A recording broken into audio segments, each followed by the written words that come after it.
अमृत महोत्सव के रूप में मना रहा है। भारत की आत्मनिर्भरता के इस एक गौरवमयी उत्सव में होम्योपैथी का भी अपना योगदान है। वर्ष 1839 पंजाब के महाराजा रणजीत सिंह का इलाज होम्योपैथी के जनक सैमुअल हैनीमन के अनुयायी डॉक्टर होनी बर्गर ने सफलतापूर्वक किया। इसके बाद पूरे देश में इसकी ख्याति बढ़ने लगी। खास तौर पर बंगाल में फैली हैजा की महामारी की रोकथाम में होम्योपैथी की अहम भूमिका के कारण होम्योपैथी कोलकाता में पैर पसार पूरे बंगाल में फलने फूलने लगी। बाबू राजेंद्र लाल दत्त भारत के पहले होम्योपैथिक चिकित्सक थे, इसीलिए उन्हें भारतीय होम्योपैथी का जनक भी कहा जाता है। होम्योपैथी की पद्धति का यह आलम हुआ कि कई एलोपैथिक चिकित्सकों ने होम्योपैथिक को अपनाना शुरू कर दिया। डॉक्टर महेंद्र लाल सरकार पहले एलोपैथिक चिकित्सक थे जिन्होंने होम्योपैथी को अपनाया। होम्योपैथी से कई असाध्य बीमारियों के इलाज में चमत्कारिक परिणाम मिला तो इसका वर्चस्व पूरे देश में हो गया। इसी दौरान होम्योपैथी पद्धति के बारे में ज्ञान वृद्धि के लिए वर्ष 1881 में कोलकाता होम्योपैथी मेडिकल कॉलेज की स्थापना भी की गई। हिंदुस्तान में होम्योपैथी का सफरनामा। वर्ष 1948 संसद में होम्योपैथी चिकित्सा को मान्यता देने का प्रस्ताव पेश किया गया। वर्ष 1950 डॉक्टर के.जी. सक्सेना को प्रथम राष्ट्रपति डॉक्टर राजेंद्र प्रसाद का निजी चिकित्सक नियुक्त किया गया। 10 अप्रैल 1955 डॉक्टर सैमुअल हैनीमन के जन्म दिवस पर विशेष डाक टिकट जारी किया गया। होम्योपैथिक वैधानिक एवं स्वायत्त निकायों की स्थापना का दशक। 1970 के दशक में राष्ट्रीय होम्योपैथी संस्थान की स्थापना के उपरांत होम्योपैथी का विस्तार बहुत तेजी से हुआ। खासतौर से 1973-74 के दौर में जब संसद में होम्योपैथी चिकित्सा पद्धति को मान्यता देने के लिए केंद्रीय परिषद बनाने के लिए बिल पास हुआ। CCH यानी सेंट्रल काउंसिल ऑफ होम्योपैथी की स्थापना अगस्त 1974 में की गई। वर्ष 1975 कोलकाता में नेशनल इंस्टीट्यूट ऑफ होम्योपैथी एवं गाजियाबाद में होम्योपैथी फार्माकोपिया लेबोरेटरी की स्थापना की गई। सरकार द्वारा 1969 में CCRIMH केंद्रीय भारतीय चिकित्सा एवं होम्योपैथी अनुसंधान परिषद की स्थापना की गई। वर्ष 1978 में सभी वैकल्पिक पद्धतियों के विकास के लिए अलग अलग अनुसंधान परिषदों का गठन किया गया। इसी समय होम्योपैथी के अनुसंधान विस्तार के लिए केंद्रीय होम्योपैथी अनुसंधान परिषद का गठन, होम्योपैथी के क्षेत्र में औषधि मानकीकरण, औषधि प्रमाणीकरण, नैदानिक अनुसंधान, मौलिक अनुसंधान, नैदानिक सत्यापन, औषधीय पादप सर्वेक्षण, संग्रहण और उपज, जन स्वास्थ्य कार्यक्रम एवं संक्रमण अनुसंधान के उद्देश्य से किया गया। और आज ये अनुसंधान 24 संस्थानों के साथ विस्तार की ओर अग्रसर है, जिसमें से डॉक्टर DP रस्तोगी केंद्रीय अनुसंधान संस्थान नोएडा प्रसिद्ध है होम्योपैथी दवाएं विकसित करने के लिए। राष्ट्रीय होम्योपैथी मानसिक स्वास्थ्य अनुसंधान संस्थान कोट्टयम प्रसिद्ध है मानसिक रोगियों की चिकित्सा के लिए, तथा डॉक्टर अंजलि चैटर्जी क्षेत्रीय होम्योपैथी अनुसंधान संस्थान कोलकाता अपनी अत्याधुनिक विषाणु विज्ञान प्रयोगशाला के लिए प्रसिद्ध है। वर्ष 1989 में CCH ने होम्योपैथी के शिक्षण के क्षेत्र में पोस्ट ग्रेजुएट स्तर की पढ़ाई शुरू की। वर्ष 1995 में स्वास्थ्य मंत्रालय के अधीन भारतीय चिकित्सा एवं होम्योपैथी विभाग बनाया गया और वर्ष 2003 में इसका नाम बदलकर आयुर्वेद, योग और प्राकृतिक चिकित्सा, यूनानी, सिद्ध और होम्योपैथी आयुष विभाग हुआ।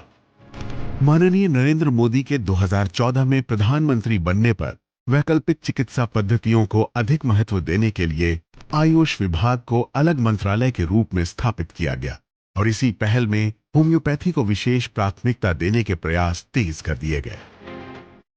इस मंत्रालय एवं चिकित्सा पद्धतियों के लिए अलग से बजट का प्रावधान किया गया, जो गत 8 वर्षों में 400% तक बढ़ा। आयुष, आयुर्वेदा, योगा, नेचुरोपैथी, यूनानी, सिद्धा, सोआ रिगपा, होम्योपैथी। अपने आज़ादी की 75 वर्ष का जश्न आज़ादी की अमृत महोत्सव के रूप में मना रहा है।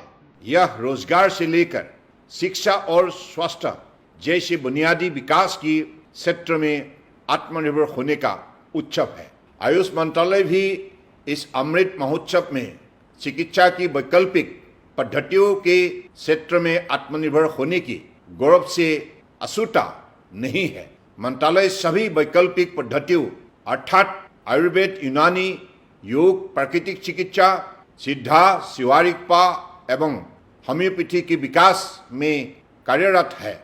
मुझे यह कहते हुए गर्व हो रहा है कि होम्योपैथी चिकित्सा पद्धति भले ही 200 वर्ष पूर्व जर्मन मिशनरी के द्वारा भारत में लाए गए, लेकिन इसकी लोकप्रियता आज संपूर्ण विश्व की तुलना में भारत में सर्वाधिक है।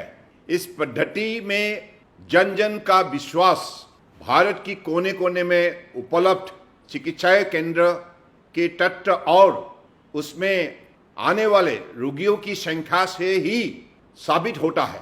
आयुष मंत्रालय होम्योपैथी चिकित्सा पद्धति के विकास और जन जन तक पहुंचाने के लिए प्रतिबद्ध है। वर्ष 2021 में एक ऐतिहासिक पहल हुई। होम्योपैथी के लिए अलग से राष्ट्रीय होम्योपैथी आयोग का गठन। राष्ट्रीय होम्योपैथी आयोग देश भर में 258 कॉलेज की सहायता से होम्योपैथी की शिक्षा और प्रशिक्षण कराकर होम्योपैथी के चिकित्सक तैयार कर रहा है। होम्योपैथी की कुछ खास बातें। देश में आज करोड़ों लोग होम्योपैथी आधारित चिकित्सा से लाभान्वित हो रहे हैं।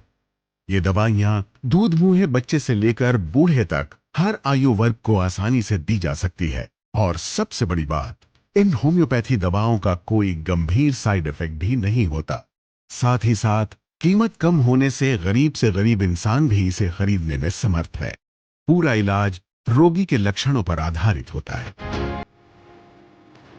होम्योपैथी के विकास में योगदान के लिए देश के सर्वोच्च पुरस्कारों में से एक पद्मश्री से 7 होम्योपैथिक चिकित्सकों को सम्मानित किया जा चुका है।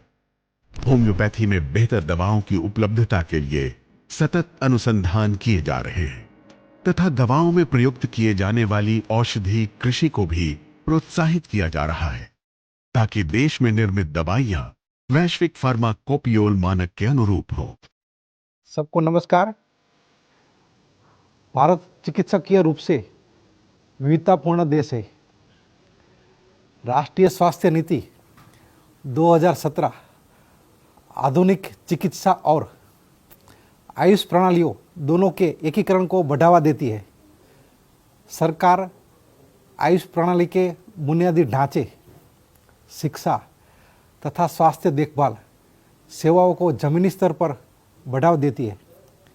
इसे विश्व स्तर पर स्वीकार्य बनाने और भारत को कल्याण पर्यटन के लिए एक मंतव्य के रूप में स्थापित करने पर भी जोर देती है। मंत्रालय अपनी विभिन्न केंद्र प्रायोजित योजनाओं के माध्यम से भारत में होम्योपैथी को लोगों की पसंद का केंद्र बनाने तथा इसके विस्तार का समर्थन करता है।